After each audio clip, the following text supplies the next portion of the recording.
sudah tersedia di 20 shade masing-masing. Hai sobat kunyit, gue Aro, selamat datang kembali di channel gue. Cushion lagi, tapi ini cushion lokal udah cukup lama, cuman for some reason gue belum pernah nge-review. Ini sebenarnya bukan produk baru, tapi entah kenapa gue nggak pernah nge-review di YouTube. Dan berhubung tahun ini gue nge-review banyak cushion, sekalian aja kalian mungkin sadar di setiap gue nge-review cushion, rata-rata cushion yang gue review itu cushion lokal, shade-nya tuh terbatas. Makeover ini worth to mention karena mereka shade-nya luas banget. Ada dua jenis cushion. Yang pertama Power Stay Demi Matte Cover Cushion, ini yang untuk kulit berminyak. Hydra Stay Light Glow Cushion untuk yang kulitnya kering.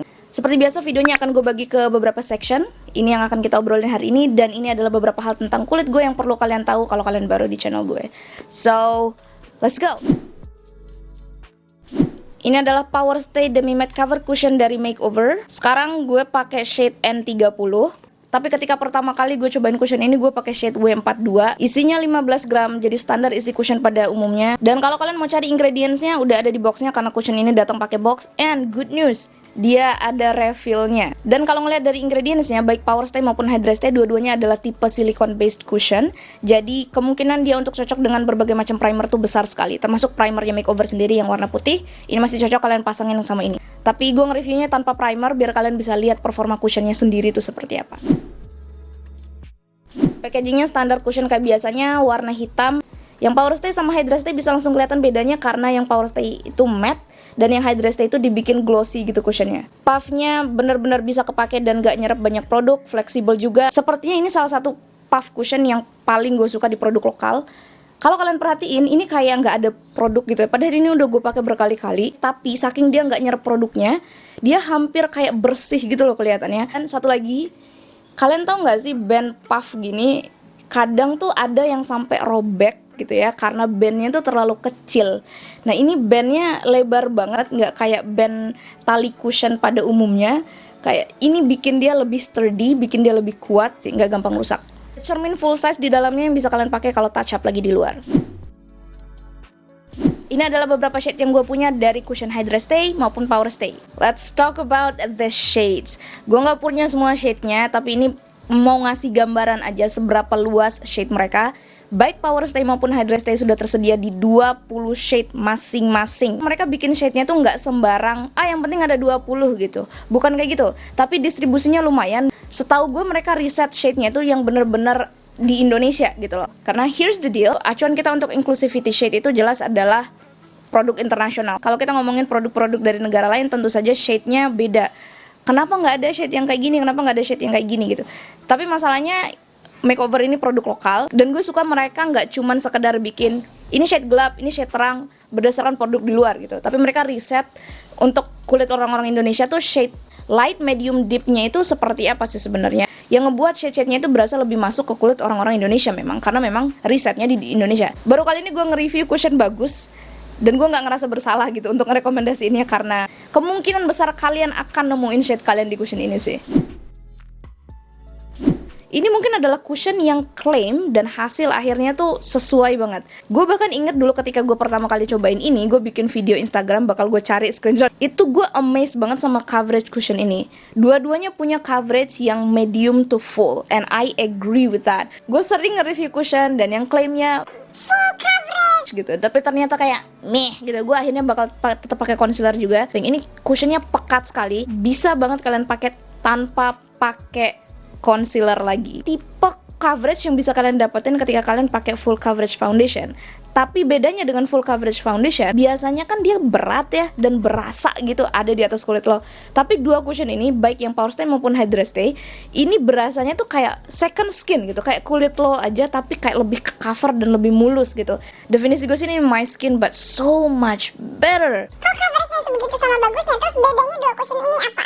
Menurut gue bedanya dua cushion ini nggak akan bisa kalian lihat ketika baru diaplikasiin karena dua-duanya tuh awalnya kayak masih glowing gitu. Bahkan yang matte pun ketika kalian aplikasiin awalnya tuh kayak berasa agak mantulin cahaya. Dia finishnya kan demi matte, bukan yang dry down matte gitu ya. Tapi mereka baru berasa dan kelihatan bedanya ketika dia ngeset. 2-3 menit kalian tinggalin, ini akan kelihatan. Untuk yang bagian pakai Hydra Stay, dia masih kelihatan glowing dan mantulin cahaya sebelum di set. Untuk yang ini, dia nggak terlalu mantulin cahaya, tapi nggak yang semat cushion matte gitu. Jadi dia benar sih definisinya demi matte. Awalnya gue cuma pengen pakai cushion ini, tapi jujur ketika gue ngeliat finishnya si Hydra Stay, gue jadi ngerasa kayak let's just try it, let's just put in the mix gitu. Akhirnya gue pakai sebelah, yang Power Stay dan yang Hydra Stay, tapi sama-sama shade N30.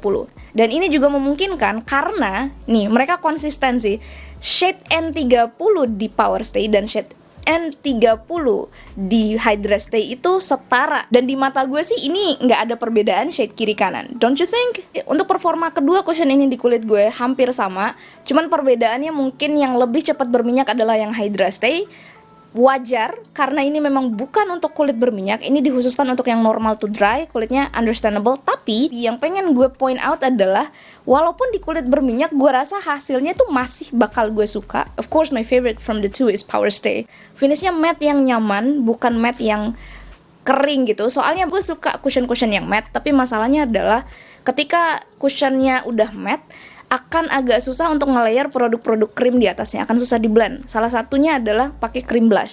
Nah ini dua sisi muka gue tuh pakai cream blush di bawahnya karena gue pengen lihat compatibility-nya dengan produk lain seperti apa, terutama produk-produk krim. Tadi gue pakein cream blush, nggak ada masalah sama sekali walaupun dia demi matte finishnya.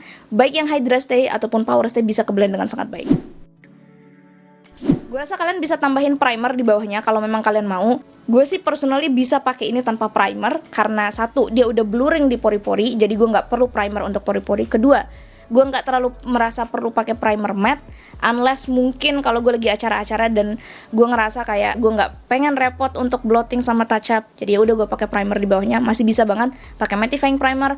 Tips mungkin yang bisa gue kasih adalah sediain blotting paper atau tisu untuk ngeblot minyaknya aja kalau udah mulai muncul. Kalau memang kalian perlu, apalagi kalau kulit kalian nggak seperminyak gue, girl, don't bother. This cushion is nice. Nggak ada gitu yang transfer. Pertama, apakah dia transfer ke masker? Masih transfer, terutama yang di bagian hidung. Tapi kayak semua cushion yang pernah gue review pasti transfer di bagian hidungnya karena tempat dudukan masker ya, yang paling sering kena itu adalah bagian hidung. Nah, yang ngebedain adalah biasanya kalau cushion atau foundation itu nggak mask proof, dia akan transfer dari bagian pipi sama bagian rahang gue sini bakal ancur-ancuran. Cuman bagian yang Hydra Stay sedikit lebih banyak transfernya ketimbang yang Power Stay. Gue lebih suka yang Power Stay definitely karena you know why. Apakah cushion ini oksidasi? Menurut gue sih enggak ya. Enggak perlu banget kalian untuk naik shade gitu. Jadi misalnya kalau kalian beli shade yang kalian rasa cocok itu adalah N30, Takutnya oksidasi, jadi gue ngambil W21 aja deh. don't do that. Kalian nggak perlu ngelakuin itu. Shade mana yang kalian pakai aja itu, nggak perlu naik shade. Apakah cushion Hydra Stay dan Power Stay Makeover ini bagus di kulit berminyak? Jawabannya surprisingly yes. Well, surprise and not surprise actually, karena gue udah cobain Power Stay. Tapi yang bikin gue surprise adalah karena si Hydra Stay pun ini ternyata masih enak dan nyaman banget di kulit berminyak. Apakah worth it sama harganya? Menurut gue yes, ini worth it banget. Pertama, shade selectionnya masih luar biasa. Kedua, apa yang mereka claim itu yang kalian dapat. Ekspektasi sama dengan realita. Ketiga, apakah mereka masuk ke list produk favorit gue? I have to say yes, tapi levelnya beda. Yang ini menurut gue akan gue rekomendasikan selain untuk pemakaian harian, kulitnya berminyak. Kalau kalian untuk acara-acara ini bisa banget. Kalau ini menurut gue mungkin gak akan pakai ini untuk acara-acara karena masalah ketahanannya jelas yang ini bakal lebih tahan lama di gue. Nah, kalau yang ini mungkin untuk pemakaian harian, untuk hangout, jalan-jalan mungkin yang maksimum 6 jam itu masih akan sangat gue rekomendasikan. Jadi untuk daily mungkin gue akan masih pakai ini sih. So that's the conclusion, that's the review. Akhirnya gue ngerasa terbebas dari beban ini. Gue tuh kayak ngerasa ada beberapa cushion yang gue suka tapi gue gak review gitu. Kenapa gitu? Akhirnya kesampaian juga. Dan bahkan akhirnya gue bisa ngebandingin yang Power Stay dan Hydra Stay. Untuk link produk-produk dan informasi terkait kalian bisa cek di deskripsi atau nanti bakal gue pin di kolom komen. Jangan lupa dicek. Tinggalin komen di bawah kira-kira produk makeover yang mana yang harus gue review. Apa gue harus review foundation ya? I'm quite curious. Shade gue soalnya beda sekarang. Let me know down below. Terima kasih yang sudah nonton. Sampai ketemu di video selanjutnya. Bye!